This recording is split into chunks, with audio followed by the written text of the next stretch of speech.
fellow bookworms to Tibra's Den. My name is Whitney, and today I have another huge book haul for you guys. I know I just did a really large book haul. I hauled 38 books, and that was kind of part of just helping my mental health. It was kind of an act of self-care for me. I don't do a whole lot of things, I don't get my nails done or anything like that. Shopping wise, I don't generally like to shop for myself other than books. So it was just kind of a way for me to relax and unwind. We did take a weekend and we went up to the mountains, which was nice as well. But I'm just really trying to do little things for myself, and that included just spending some time and picking out some books. And so I did a large haul, like I said previously. If you haven't seen that video, I'll definitely link it down below. But there's one location that I had wanted to go to down in the bigger city where my husband and I went and hit up the independent bookstore down there. There's another location that I had originally wanted to go to because I knew they had a bunch of Nora Roberts books. So since we weren't able to go to that location on the day I went with my husband, I ended up going down by myself during the week and going to that location, which I'm glad I did because at this point, minus one book, my Nora Roberts collection is complete. Granted, I am still waiting on 3 books to arrive in the mail, but I'll get into that in a little while. So, anyway, I went down there and got a bunch of books, mainly Nora Roberts books, which I'm so thrilled about, and then some children's books that I've been trying to build up as well. And then I did hit up the other location that my husband and I went to, and I got one more book there, which I'm glad I went back because I wasn't able to find this particular Nora Roberts book originally there, and I didn't find it at the location that I went to on this haul. And so I went back, found that book, which made me so happy, and that was the only book I got there. And then I decided to go ahead and hit up Barnes and Noble. It wasn't originally part of the plan, but there's been 2 books on BookTube that have really caught my attention that I really, really wanted to get. So I thought I'll just go and I'll see if they have it. Of course, they didn't have those 2 books, but I did get a couple others, including a mystery book, which I'm going to show you guys at the end. I'm not going to open it, but I'll give you guys a clue and see if you can maybe leave some guesses as to what it might be down in the comments. So I'm really excited about that. And then I went ahead and went online. I ordered the last 3 Nora Roberts books that I needed. There is one more, but I'm not going to be able to get that at this time, or probably not in the foreseeable future. But I'll get into more of that when I get to the Nora Roberts section of this video. So I ended up getting the books that I had originally wanted from Barnes and Noble, and then I ordered, like I said, those 3 books for my Nora Roberts collection. So really, really excited. And there is one random one in here that I kind of got in between hauls. It was in the bargain bin when I went to go to the grocery store. It was just in this little bargain bin, and I thought, you know what, I'm gonna go ahead and pick it up because it's another one that I've seen all over BookTube. So I kind of got a really good mix of ones that are part of books that I wanted for my own collection, including a bunch for my Nora Roberts collection, and some that are popular here on BookTube as well. So I'm really excited to talk about it. I'll go ahead and jump in, but before I do, if you could go ahead and give this video a like, it really does help out the channel. And don't forget to subscribe and hit the bell notification so you don't miss out on a thing. So we'll go ahead and start with the one book that I got from my husband. In the last haul, he had gotten 3 books: The Highwayman, The Ancient, and The Bear. But the 3rd book in the series they didn't have at the location we went to. So when I went down, I checked, and this location that I went to did have it, and that is The Dame. So he now has this whole little 4 series collection here. And this one, he actually had the 2 when I was entering these in my book catalog. He already had the first 2. He just didn't realize it. But now he has the whole collection, and I believe the first 2 are in hardback. So I'll probably just end up donating those. But this does sound like a fun series. I'll go ahead and read the synopsis for the first one so you get an idea of what it's about. And it just says, R.A. Salvatore takes his readers back to his signature world of Corona, where he introduces a fascinating new hero destined to become a fantasy legend. It is God's year 54, many years before the demon wars in the land of Corona. The roads are unsafe to travel, where goblins and bloodthirsty powderies search out human prey. In this savage world, princes feast while peasants starve, and two religions struggle fiercely for control. Brand Dynard, a monk of the fledgling religion of Abel, returns from his mission in a far off land with two prizes: a book of mystical knowledge and a new wife, the beautiful and mysterious Senwi. But the world he left behind has changed, and his dreams of spreading the powerful wisdom he learned to his fellow monks is soon crushed. Forced to hide Senwi and his precious book, Bran must decide whom he can trust and where he should now place his faith. 20 years later, the situation has grown darker and more desperate. The land is devastated by war, and even the rich and powerful live in fear. Only the masked highwayman travels freely, his sword casting aside powderies and soldiers with equal ease. The people long for a savior, but is the highwayman on a mission of mercy or vengeance? So, sounds interesting. I do plan on, once I kind of get caught up with the books on my own collection, working my way through some of my husband's collection, and R.A. Salvatore is one that has definitely caught my interest. So, you know, those are for my husband. Hopefully, he enjoys them. And then the next two I got are part of a trilogy. I had the first book, and when I got these, I hadn't started the first book yet, but I had really, really good luck um, with the books that my husband and my sister in law picked for my 25 Days of Bookmas books, which the first one in the trilogy was part of that. And the first one is called The Way of the Shadows. At this point, I have started it. I'm only like to chapter 4, not very far in at all, and I'm not enjoying it at all. So, kind of bummed that I didn't just wait. But in my mind, I thought I've been having really good luck, so this way I'll at least already have them if I really enjoyed this series as well. And then I figured if I don't enjoy the first book in the series, I can just donate them as a set. But kind of bummed that so far I'm not enjoying that first book. I'm gonna still give it more of a chance. I don't like DNFing books in general, let alone this early in the game. But the thing I don't like is the author just kind of plunks you down into the story. He doesn't lay any foundation whatsoever. So you're just kind of trying to figure out what's going on your own. Which, and there's kind of like this juvenile tone to it as well. But I did get the next two books, which book 2 is called Shadow's Edge, and then book 3 is Beyond the Shadows. So I now have the trilogy. My husband actually might enjoy this trilogy, so if I do end up DNFing it, or whether I finish it or not, I'm definitely gonna see if he wants to give them a try, and that way, he can see if he likes them before I donate them. But basically, in this trilogy, you have Azoth, and he is a guild rat, and the guild rats are a group of children. You have the bigs, who are like the older children, the teens, and then you have the littles. And it's just this poor guild that just is struggling to get by. And Azoth decides he wants to become an assassin. He wants to become part of the assassin guild, and so he kind of changes his name. He becomes Kyler Stern, and he's kind of break his way in, or make it in the assassin guild essentially. So like I said, I'm gonna give it more of a try, but at this point I'm really not enjoying it. So I'll see if my husband does, and not, they'll be donated as a set at least. So the next one I got was on their little bargain cart out front, so it was only $1, but it just sounded right up my alley, and it's called An Echo Through the Snow by Andrea Thalasinos.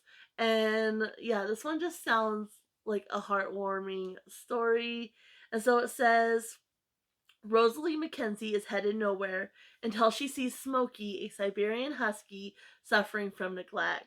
Rosalie finds the courage to rescue the dog, and united by the bond of love that forms between them, they save each other. Soon, Rosalie and Smokey are immersed in the world of competitive dog sled racing.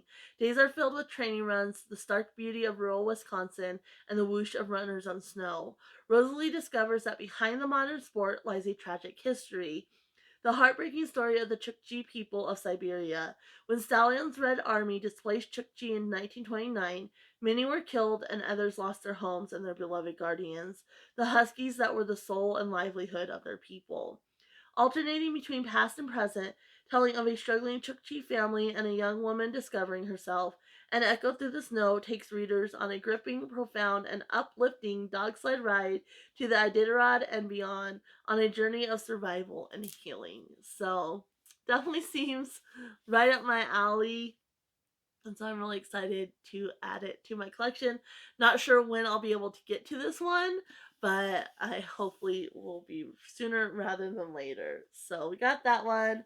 The next six are part of a series I'm trying to complete for my Throwback Thursday or my, children's corner essentially. And that is six more of the Dear America series, which obviously were part of my childhood. And I don't know, I just like how they introduce children to important historical events. And so I had actually added one in the last haul, and then, like I said, I have six more. So the first one of the six is When Will This Cruel War Be Over? Which is a Civil War diary. And then we have The Winter of Red Snow, which is the Revolutionary War diary of Abigail Jane Stewart. And obviously, these are fiction, but they're historical fiction. Next, we have Dreams in the Golden Country, the diary of Zipporah Feldman, a Jewish immigrant girl. Then we have Standing in the Light, the captive diary of Catherine Carey Logan.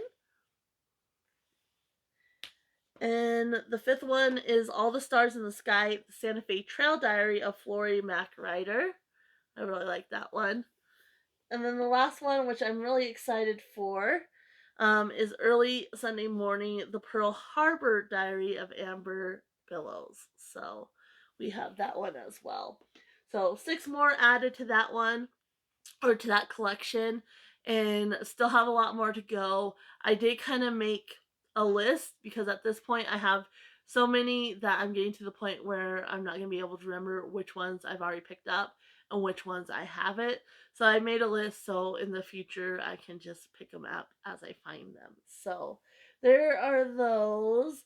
And then the next one I got is another series I've been kind of starting to collect. I've read the first one in the series, picked up the second one in the last haul, and now have the third one, which is the Mortal Instrument series by Cassandra Clare. And so I have book 3, City of Glass, in this haul. Of course, book 1 is, I think, City of Bones, and book 2 is City of Ashes, I believe. And so now I have book 3, and these I'm just kind of collecting as I find them. I'm not planning on continuing the series anytime soon. I know it's kind of made a resurgence, in this year, with a lot of people reading the Mortal Instruments series or the Infernal Devices series by her, but I'm planning on holding off on these. I did enjoy the first one, but I'm kind of wanting to prioritize other reads first. But I will get to these eventually, and so I am trying to collect them as I come across them. So really excited to have this one. If you're not familiar with the Mortal Instrument series, you basically have Clare in the first one, and she finds out that there's kind of this whole other world of demons and all the supernatural things that she didn't think was real, and she's able to see the shadow hunters, and so she comes across them killing a demon, disguised of course as a boy. And so she learns about the world of shadow hunters and her connection to that world essentially. And so yeah, it's like I said, I really enjoyed the first one, minus kind of this weird thing with her and one of the other characters. But other than that, really enjoyed the first one. So excited to have the third one in the series. Like I said, I'll just continue to kind of work on collecting those as I come across them. The next one, I'm actually going to save these next ones. These are all the newer ones I got Barnes & Noble and the ones I ordered. So go ahead and go into the ones I got from for my Nora Roberts collection. So the first one I picked up is called Carnal Innocence, and this one you have World-famous concert violinist Carolyn Waverly arrives in Innocence looking for a little peace and some time to think. She hopes that her late grandmother's house, the one with the covered porch made just for soft summer nights, will provide the tranquility she needs. But Innocence has something else to offer Caroline. Handsome, charming Tucker Longstreet. So that one's going with the collection. And then Cat's trying to come in. Go on, Adeline. Go. Go. She's not allowed in here because she knocks stuff over. But anyway, the next one is called Genuine Lies. This is another one of the standalones that I need to get. And this one you have Eve Benedict, who is the last of the movie goddesses. A smoky voice sex symbol with 2 Oscars, 4 ex-husbands, and a legion of lovers to her name. There's no secret, no scandal she doesn't know. Now Eve has decided to write her memoirs. No holds barred, all Hollywood begs her not to do. Not to, sorry. All Hollywood begs her not to, but Eve has her reasons. Julia Summers, the biographer Eve has handpicked to tell her story, transported from her quiet life in Kentucky to glitzy Beverly Hills. Julia hates the limelight but loves her work and the home it built for her 10-year-old son she's raising alone. How can she refuse this chance of a lifetime? So, yeah, I'm really excited to have this one. They had a different version, but I really like the gold cover, so I got this one. The other one was a little bit better shape. This one's not in bad shape. I mean, the spine's broken, but a lot of my Nora Roberts spines are broken. A little crease in the cover, nothing major. So excited to have that one as well. And then the next are all like a 2-in-1 collection, which the other books that are part of these I already have, but I needed these specific books, so I don't mind having duplicates when they're kind of in collections like this. So the first one is Something New, which includes Impulse and Lessons Learned. So I already had Lessons Learned. I've been looking for Impulse.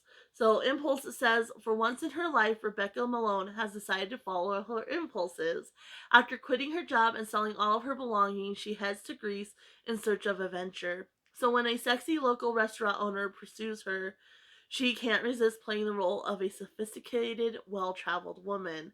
But falling in love with Stefan Nicodemus was not part of the plan. Now she'll have to find a way to break the news of her true identity without also breaking his heart. Which that one sounds kind of familiar. I think there was another one kind of in Greece, like, but I can't remember exactly. And like I said, I went through all my collection. I did not have this one. So, and the lesson learned, I had, I think, either already had this one or just picked it up like through thrift books. But Carlo Franconi embodies everything that Julia Trent avoids in a client. He's arrogant, frustrating, and entirely too seductive. Julia has always prided herself on being the consummate professional, but with a tour schedule that has the pair spending every waking minute together, Julia is finding it impossible to resist the famous chef's charm, especially when he's looking at her as if she's an enticing new dish he just can't wait to taste. So excited to have, like I said, Impulse added, and then I have a duplicate of Lessons Learned, which isn't a big deal. And then the next one is The Christmas Wish, which I needed All I Want for Christmas, and the other one included in this 2-in-1 is First Impressions, which again I already had. But All I Want for Christmas, identical twin boys Zeke and Zach only want one gift from Santa this year: a new wife for their lonely single dad, Mac Taylor, a builder who fixes things up in their small town. But convincing their love-weary dad that their music teacher, Nell Davis, is not only part of Santa's plan, but Mac's soulmate, isn't quite as easy as they hoped. Which I love, like, tropes that have the kids setting the parents up. I think it's just such a fun trope. It probably goes back, to like the Mary Kate and Ashley days of my childhood, Billboard Dad, and then you have the Parent Trap, which they're trying to set their parents back up together. And It Takes Two, which again another Mary Kate and Ashley. I just kind of like those tropes. So, and then First Impressions, which again I already had. This one I already had in general. I didn't need to order it or anything. But it says, when Vance Banning moves to rural Maryland, all he wants is peace and quiet. The last thing he needs is his outspoken yet infuriatingly sexy neighbor, a beautiful woman named Shane Abbott, getting into his business. But he has no idea how determined Shane is when it comes to giving a helping hand or a loving heart. Aww. So anyway, that sounds like it's gonna be a good holiday read. So I'll probably pick that one up around the holidays. And the next one is a good one for wintertime as well, and it's called First Snow. And this is the one I got at the location that I went to with my husband, and I either overlooked it or they had just put it out. I'm not entirely sure, because again, it's a 2-in-1, so my husband was kind of helping me look, and so some of the 2-in-1s we just kind of overlooked. But this one I needed a will and a way. And then the other one is Local Hero, which I did order Local Hero from Thrift Books a little while ago, but it's not in the greatest shape, so I am happy to have another copy of that one in particular. But A Will and the Way is the one that I needed, and it says Pandora McVee's life is tied up in knots. In order to respect her Uncle Jolly's last wishes, she's stuck spending Christmas isolated in the Catskills with Michael Donahue, the co-beneficiary of her uncle's will. Jolly was a matchmaker to the end, and apparently for some time beyond. The infuriating Michael is hard to live with, but what's harder still is not falling in love with her nemesis. Her nemesis. Local Hero. After moving into a new Manhattan apartment and struggling to raise her son on her own, Hester Wallace doesn't have time for the holidays, let alone a romance. So when her neighbor Mitch Dempsey offers to watch her son Radley in the afternoon, she cautiously accepts. Yet the more time she spends with Mitch, the more difficult it becomes to deny the attraction. She's starting to rely on Mitch, and worse, she's letting him into her heart. So yeah, more kind of Christmas themed, which is going to be fun come the holidays. So really excited to have those. The next one that I needed to get was part of the short story, and it was called Wolf Moon, I believe. Yeah, Wolf Moon. And so I found it as part of a collection with 3 other authors called Moon Shadows. And so you have Jill Gregory, Ruth Ryan Lingen, and Marianne Willman. And I got a bunch of other books that she did with these authors as well. So we'll talk about those in a second. But Moon Shadows, like I said, I needed Wolf Moon, which is a short story.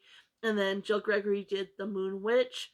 Ruth Ryan Lingen did Blood on the Moon. And Marianne Willman did West of the Moon. So, not entirely sure what these stories are going to be about, other than probably, um, it says, from mysterious warriors to evil sorceresses, from full moon cravings to moon witch spells, these enchanting new tales of love and legend, magic and mystery are as menacing and alluring as the moon itself.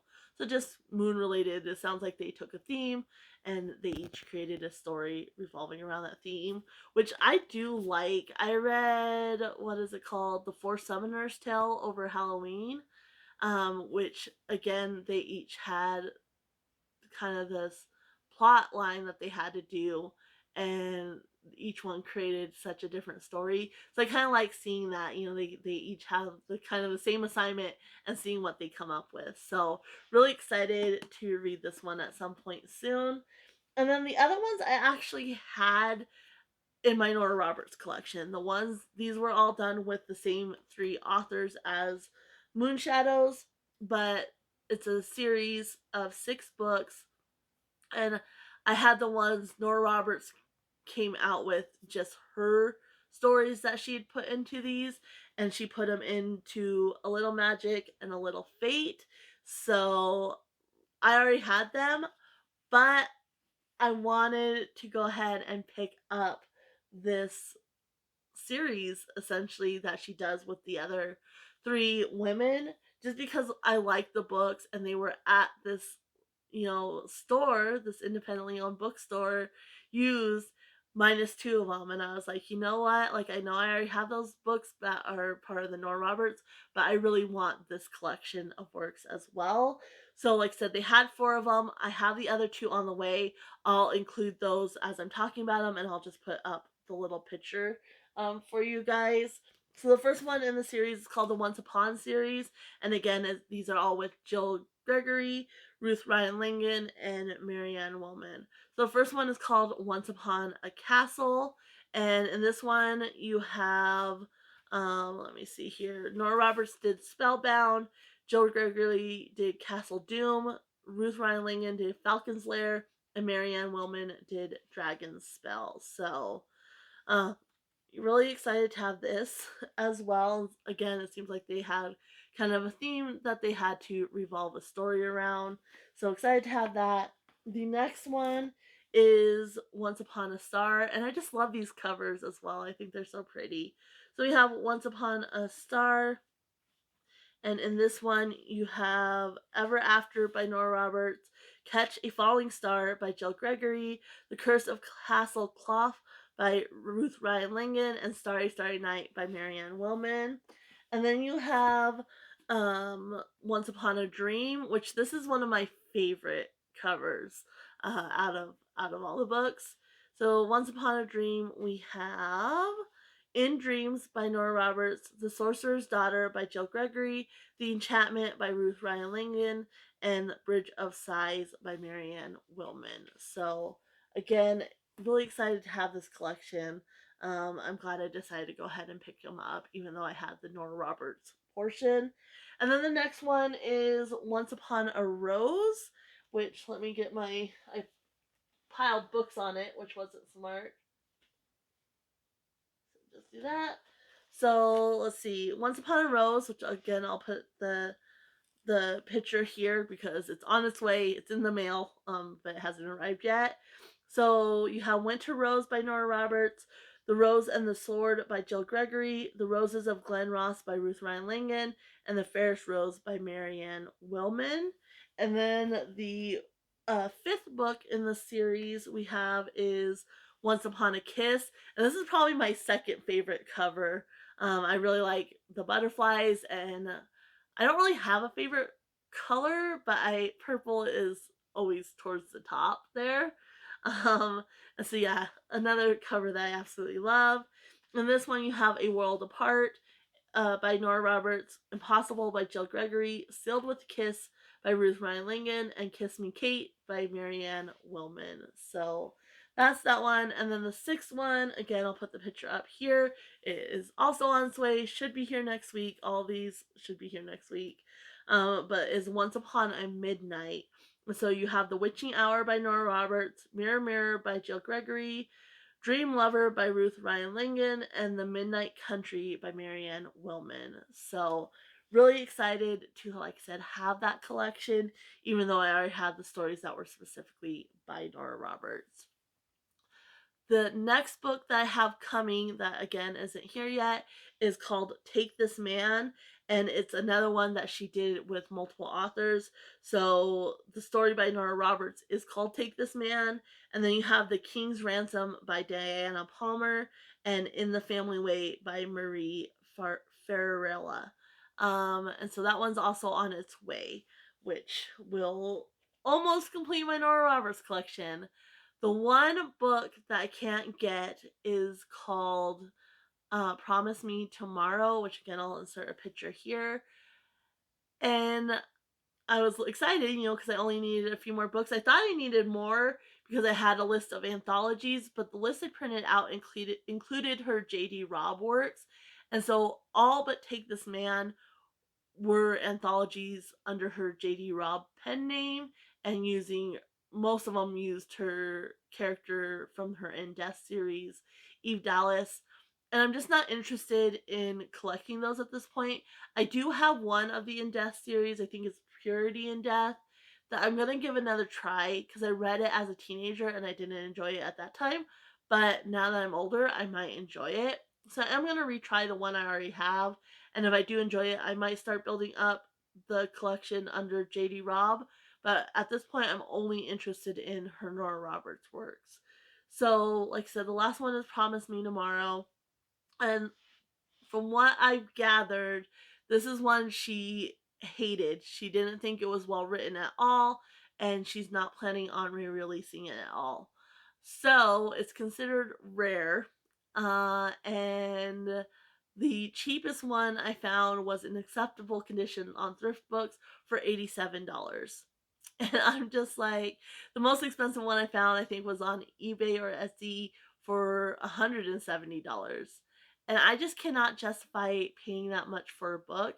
Yes, it would complete my Nora Roberts collection, but I can't justify it. If it was like a rare classic first edition or something like that, then I could understand. But a little romance book that the author, was part of her early days of writing and she doesn't even like that book, I just can't really justify that. So I'm going to keep my eye out, and maybe down the line I'll kind of change my mind because I tend to fixate on things, and it's just going to be stuck in my mind until I'm able to have that book and complete my goal of having all my Nora Roberts books.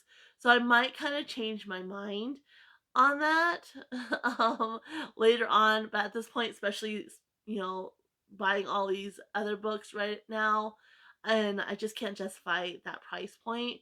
So I do have my mother-in-law keeping an eye out. She goes to a lot of like yard sales and such.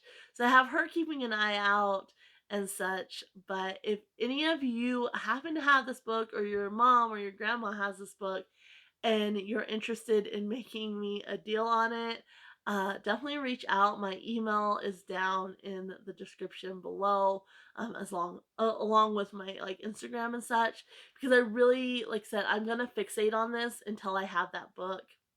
And so, if any of you, like I said, have a family member, or you have it and you're interested in potentially selling it, please let me know. Or if you come across it in a yard sale and you're willing to pick it up, definitely let me know, and we'll work something out, because I know myself, I'm not going to be able to let this go until I have that book. So, but that is it for my Nora Roberts collection. Like I said, just minus one, which I will keep my eye out. The next one that I'm going to talk about, I was going grocery shopping, and I always kind of detour through. I go to Walmart to go grocery shopping. I really rather not, but there's only two options in my town, and the other one, they just don't have all the stuff I need, and I really prefer not to make multiple stops. So, but I went through and I was looking, down the book aisle, and then I went to the little bargain bin they always have, and I saw this one, and this is one I've seen. It's not talked about a lot, but I've seen it pop up a few times here on BookTube, and it definitely caught my attention. And that is My Dark Vanessa by Kate Elizabeth Russell. So I this one just sounded like something I would be really interested in reading.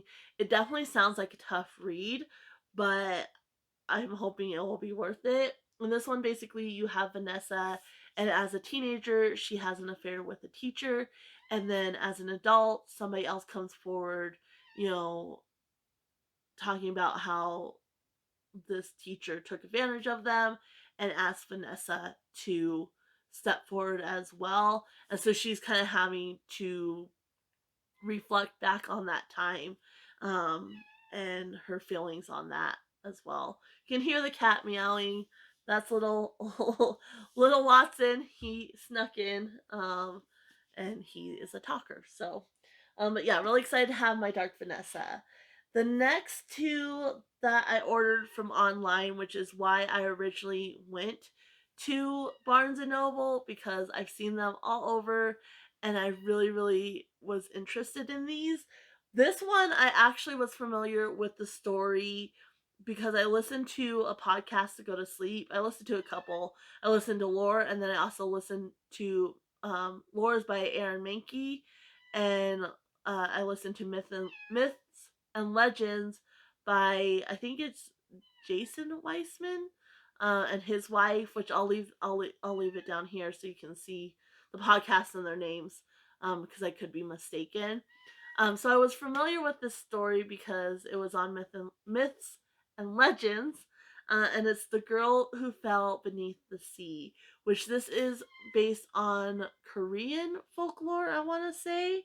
I have my little notes here. Yeah, Korean folklore. and this is by Axio. And this one, you have this community who is being ravaged by like storms and such. And so each year they sacrifice a girl to the sea trying to appease the god, and hoping that he'll find his one true bride and stop the storms and such. Well, this year the girl is actually the main character's brother's sweetheart, and so the brother's trying to save his sweetheart, and so she decides to jump in herself essentially, and then she tries to go and find this god. And so, like I said, I was familiar with the story itself already, the folklore of this, and so I was really interested in getting the book and reading it. So I'm really, really excited to have this one. I'm going to be squeezing this one in as soon as I possibly can. I know I have a bunch of other books I need to prioritize, but I just cannot wait to read this one. So really, really excited for that one. The next one I ordered, again, one I've seen everywhere, and I just love the cover of this one. I think everybody pretty much agrees that this is an absolutely beautiful cover, and that is Daughter of the Moon Goddess, which this one is based on a the Chinese goddess of the moon. And so in this one, you have the main character, and her mother has basically hidden her away from the celestial emperor, I believe, and they live on the moon.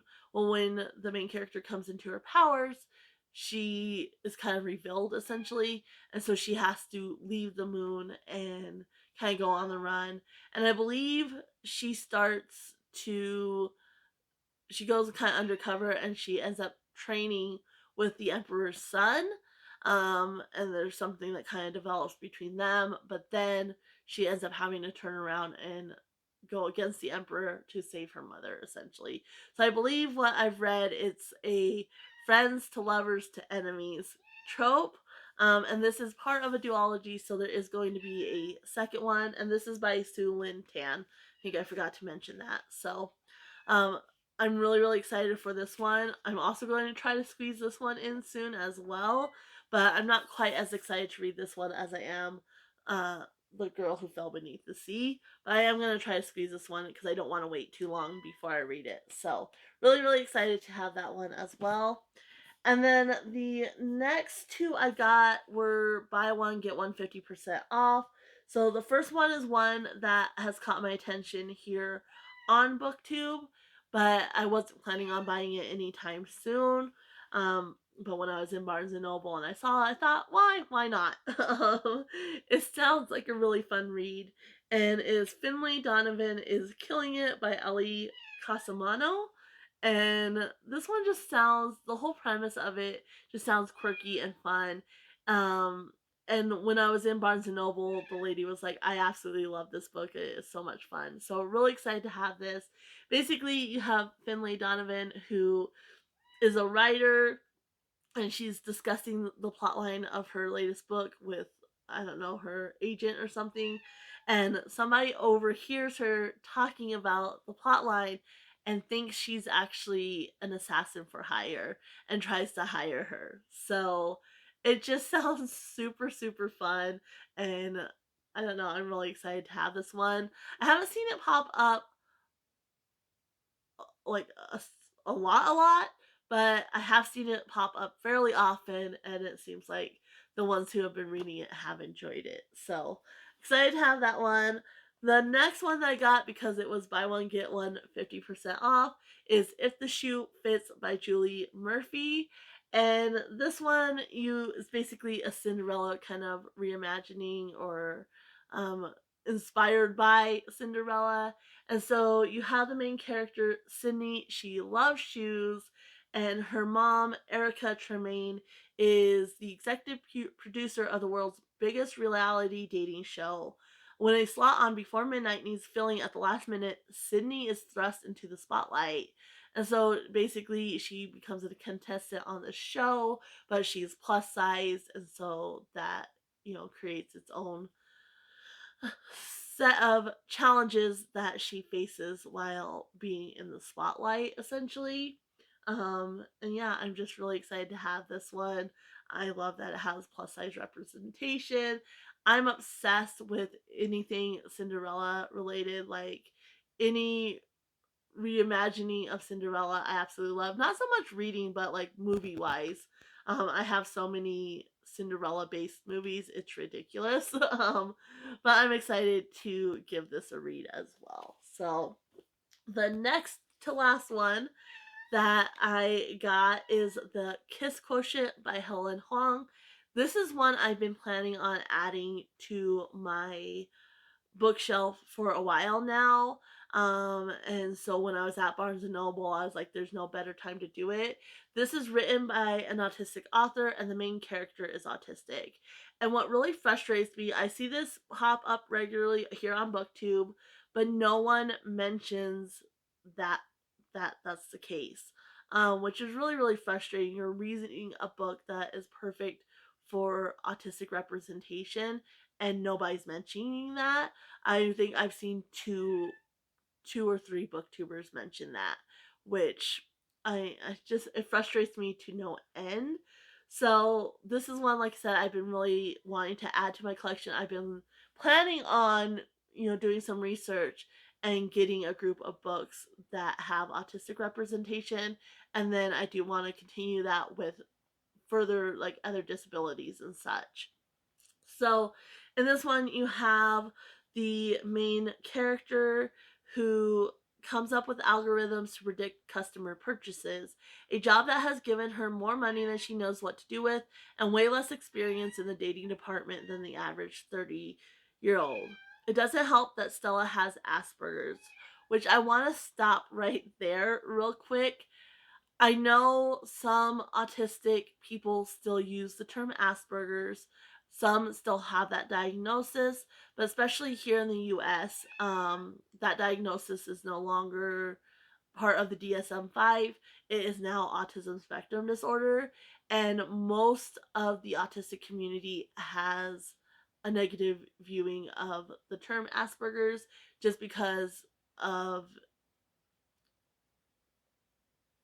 the man that coined the term essentially. I think it's Hans Asperger's. Um, and he was part of, the Nazis, and he basically chose children, that had autism or were autistic. And if they were high functioning, which again we don't like those labels, high and low functioning are problematic, but if they were high functioning, they were useful, and if they weren't, then they said goodbye essentially. And so the term Asperger's has a bunch of negativity associated with it. So we don't really use that anymore, even though you will see some individuals still use that, which that's, their preference. And I think some countries still also use it as a diagnosis as well. But anyway, just a little tidbit there for you.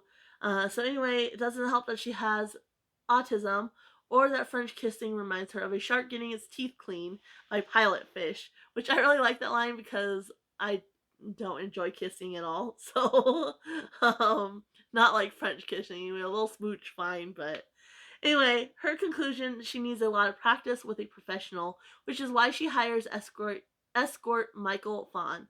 With the looks of a K-drama star and the martial arts moves to match, the Vietnamese Swedish stunner can't afford to turn down Stella's offer.